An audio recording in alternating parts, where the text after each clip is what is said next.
Skyscrapers collapsed. Pools pouring off high-rises. The most important thing is, how to rescue those people. Now the race to rescue survivors after a deadly earthquake in Southeast Asia.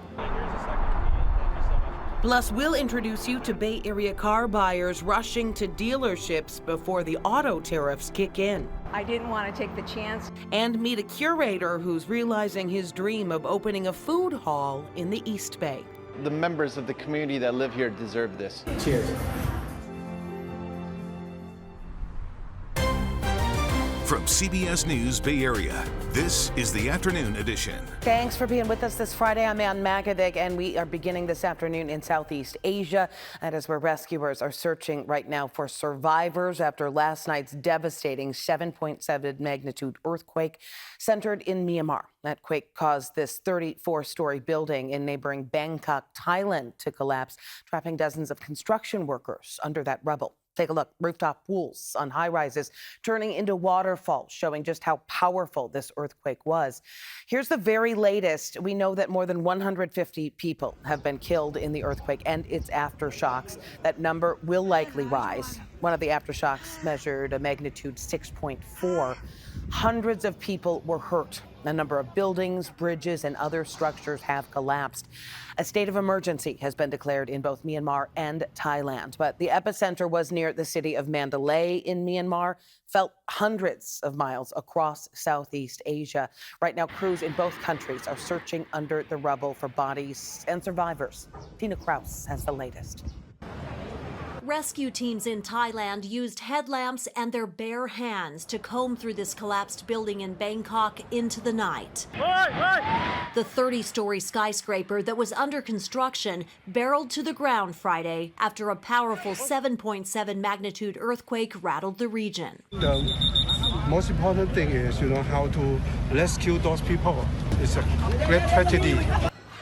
At this high-rise hotel, water from a rooftop pool gushed over the sides as the building shook. American Deborah Poonmache was relaxing in her Bangkok home at the time. I was in my lazy boy, and all of a sudden it moved back and forth, and then it toppled over, and I hit my head on the table.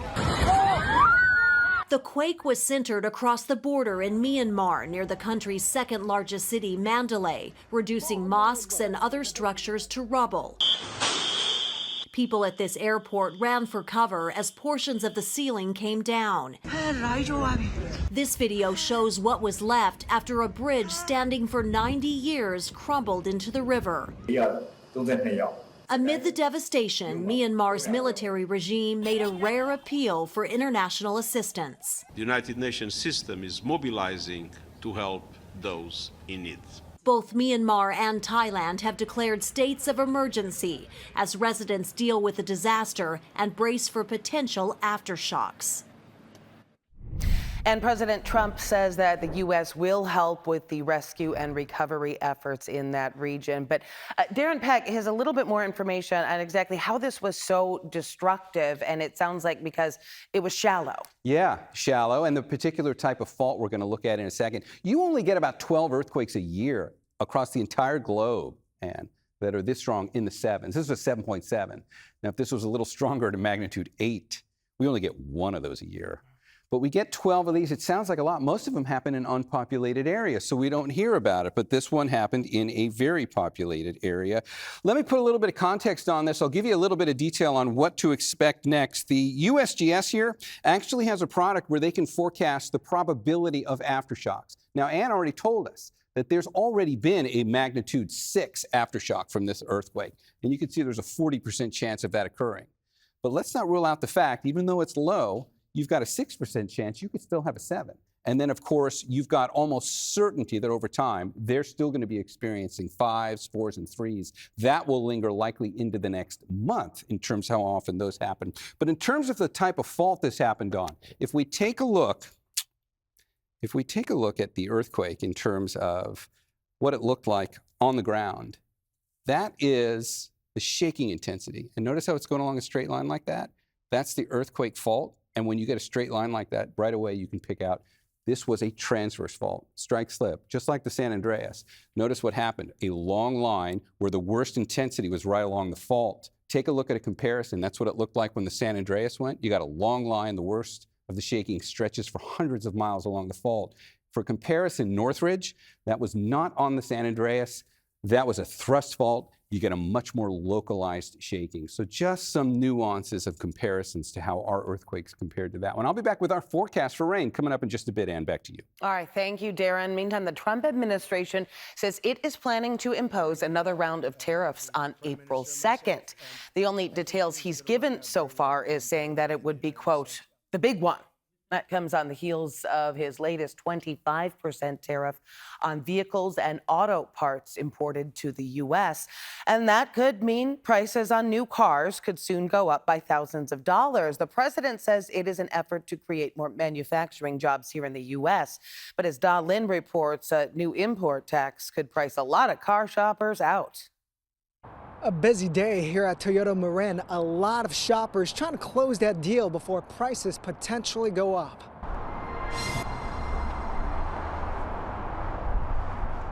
Car shopping can be a little stressful. I needed one and, thought probably should get it done now.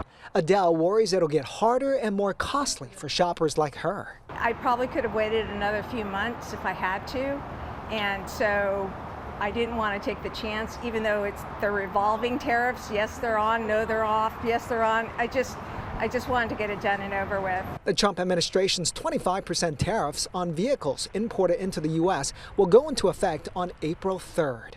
Parts shipped from foreign countries will also face a 25% import tax no later than May 3rd. We anticipate a very busy weekend. We looked at today and we had 27 appointments scheduled for just today. So we anticipate a lot of foot traffic. The phone will be ringing and it helps to have the inventory as well. That's about a 50% spike. Nate Myler is the sales director at Toyota Marin.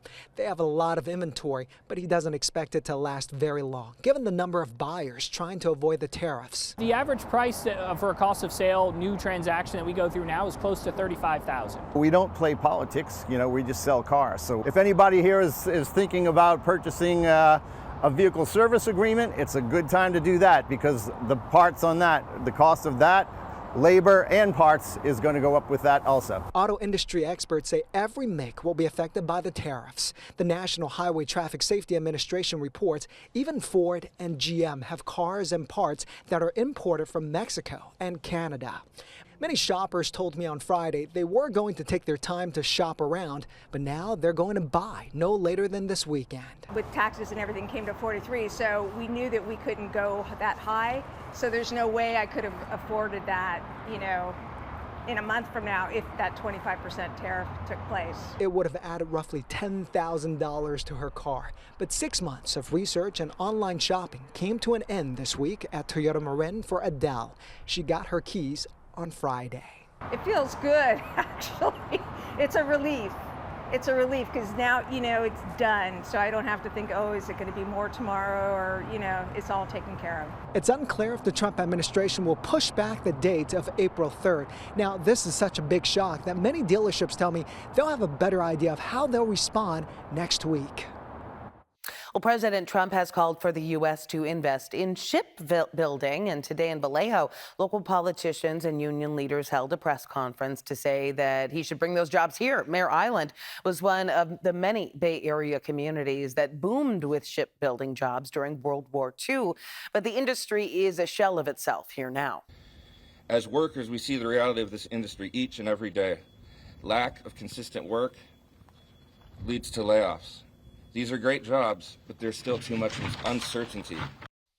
Congressman John Garamendi, who represents parts of Solano and Contra Costa County, has co-authored the Ships for America Act, which aims to boost shipbuilding across the U.S.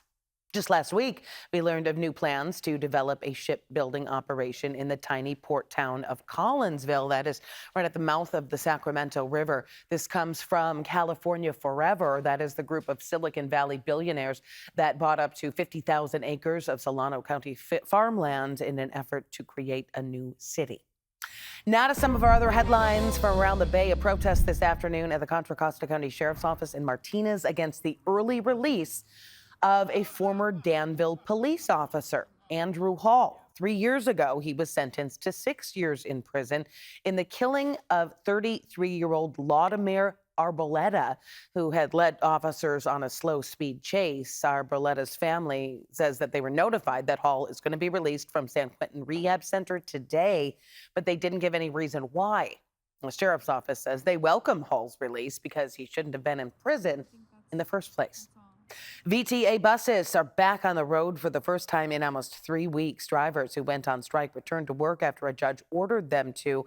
And we spoke with a passenger who says that despite her support of the union's effort, that strike had become a real inconvenience. It was costly, difficult, and on top of that, we had other people who weren't sure how they were going to get to and from work. I had several people ask me what I was doing and whether or not we could ride share. Light rail service is set to return on Monday. Coming up next, the man who paved the way for Birthright citizenship is being honored at his birthplace right here in San Francisco. We're going to hear his story. Plus, West Oakland is in the middle of a rebirth, and we're going to introduce you to a guy who's helping to make it all happen. The members of the community that live here deserve this. Taking a look at a new market that is bringing life back to the neighborhood.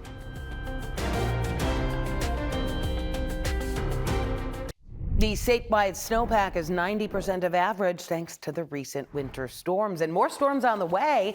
Meantime, the snowpack in the Sierra is 70% of average, and it's going to have a chance to up those numbers as the days continue here. Yeah. By next week, Sunday through Tuesday, that's the storm. That's the one that's probably going to help out the snowpack in time for the big April, well, just around the April 1st survey, the official one coming up. We've got some rain to talk about here at home. You see a few showers that are showing up here on the virtual map that are about to march their way across. They will not be much. Let me put this into the forecast imagery behind me so you can see what's coming. That's this system as a whole. Watch what happens. A few light showers today, sure, no big deal. Here's Saturday, blue sky.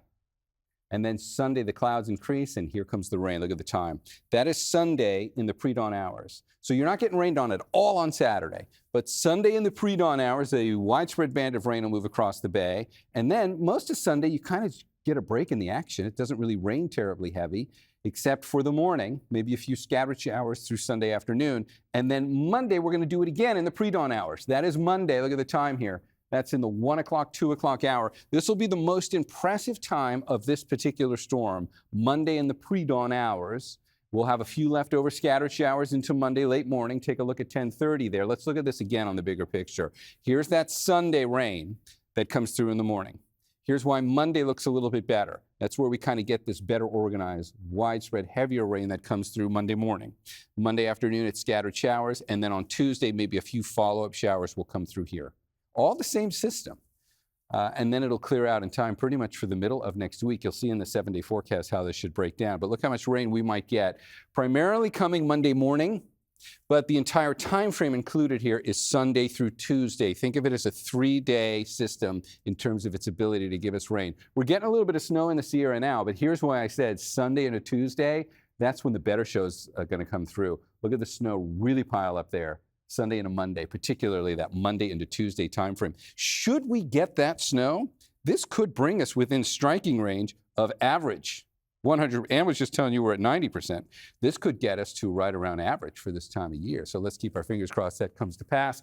Plenty of opportunities for rain here, on again and off again. Remember, the primary focus is going to be Sunday morning and then again Monday morning. That's where the forecast stands for now. I'll give you one more review on that in terms of how the numbers look for the Bay, and you can see how that plays out here for now. Ann, over to you. Okay, we are going to be prepared for some more rainy days. Luckily, we have a dry one tomorrow to get some stuff done. Thanks for that, Darren. As the Trump administration continues to try to end birthright citizenship, leaders in San Francisco today commemorated Wong Kim Ark. He's the man who helped win that right. It was in 1896, at the height of anti-Chinese hate in the U.S., that the young cook born in the city's Chinatown was detained as he returned from a trip to China. Authorities said he was not American because his parents were Chinese nationals.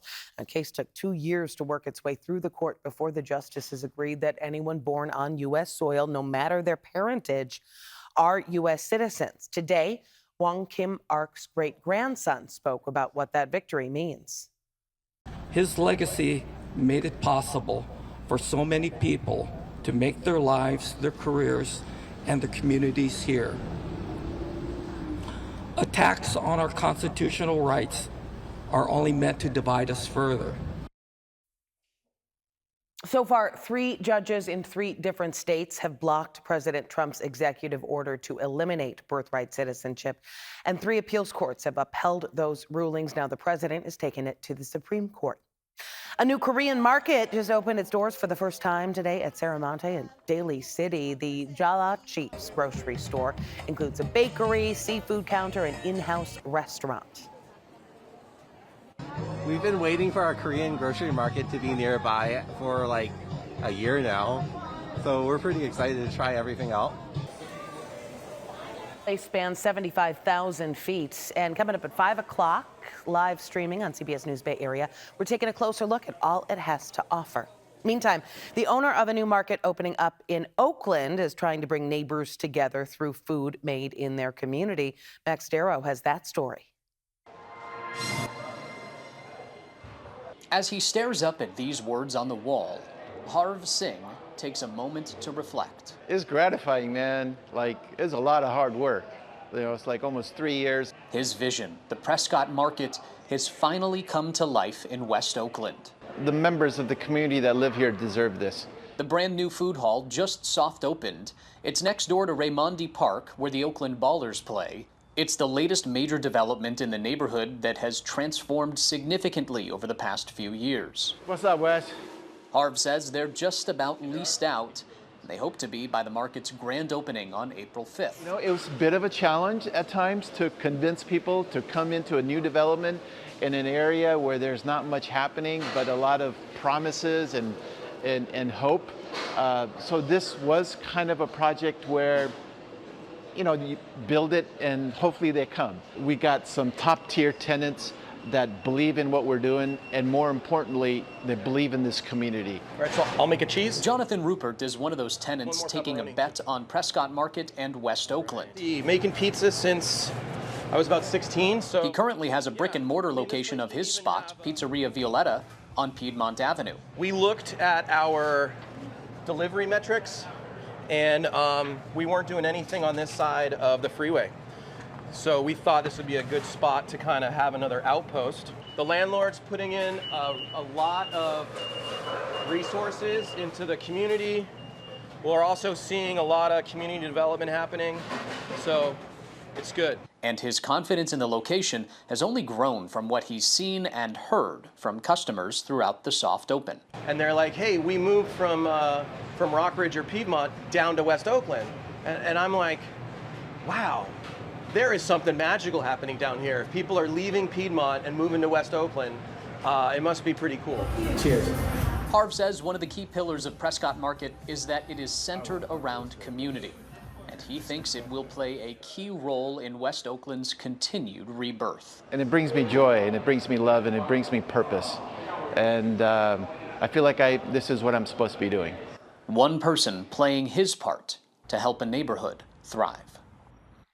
And in San Francisco, we caught some fans of Texas Tech out sightseeing. A lot of people still basking in the win at Chase Center yesterday to secure a spot in the Elite Eight. Some fans told us they understand the pain among Arkansas fans after such a close loss.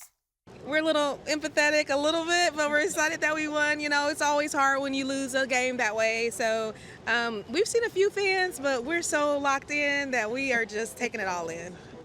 Texas Tech taking on the Florida Gators. This is the Northern California Honda dealers Madness Minute.